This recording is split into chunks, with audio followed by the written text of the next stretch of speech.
যোৰহাটত ঠাকুৰবাৰীত এম্বুলেন্স প্ৰদানত অংশ ল'লে সাংসদ তপন কুমাৰ গগৈ দ্বিতীয়বাৰলৈ প্ৰাৰ্থিত্ব লাভ কৰি জয় সুনিশ্চিত বুলি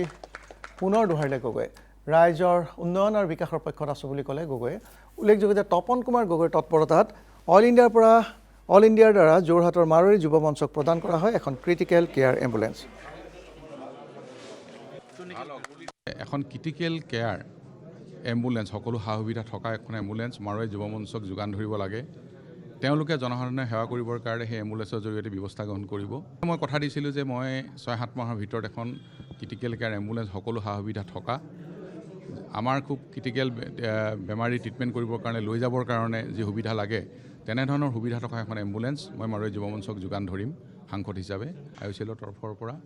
মোৰ অনুৰোধত এখন এম্বুলেন্স আজি আমি ইয়াতে সুন্দৰ ৰূপত ৰাইজৰ সেৱাৰ বাবে আমি মুকলি কৰিবৰ কাৰণে সক্ষম হ'লোঁ এখন মাৰোৱাৰী যুৱ মঞ্চই চলাব মোৰ অনুভৱ ভাল কাৰণ ভাৰতীয় জনতা পাৰ্টীয়ে দ্বিতীয়বাৰৰ কাৰণে মোক প্ৰাৰ্থিত্ব আগবঢ়াইছে যোৰহাট লোকসভা সমষ্টি জনসাধাৰণে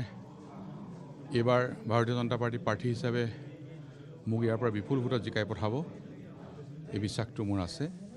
কাৰণ নৰেন্দ্ৰ মোদী ডাঙৰীয়া তৃতীয়বাৰৰ কাৰণে প্ৰধানমন্ত্ৰী হ'ব লাগিব আৰু অসমৰ মাননীয় মুখ্যমন্ত্ৰী ডক্টৰ হিমন্ত বিশ্ব শৰ্মা ডাঙৰীয়াৰ যি বিকাশৰ যাত্ৰা প্ৰতিটো সমষ্টি প্ৰতিখন জিলা উন্নয়ন কৰিবৰ কাৰণে যি পদক্ষেপ আৰু অসমখনক ভাৰতবৰ্ষৰ 5খন ৰাজ্যৰ ভিতৰত আনিবৰ কাৰণে নিৰৱচ্ছিন্ন যি প্ৰয়াস এই ধাৰাবাহিকতা অক্ষুণ্ণ থাকিব লাগিব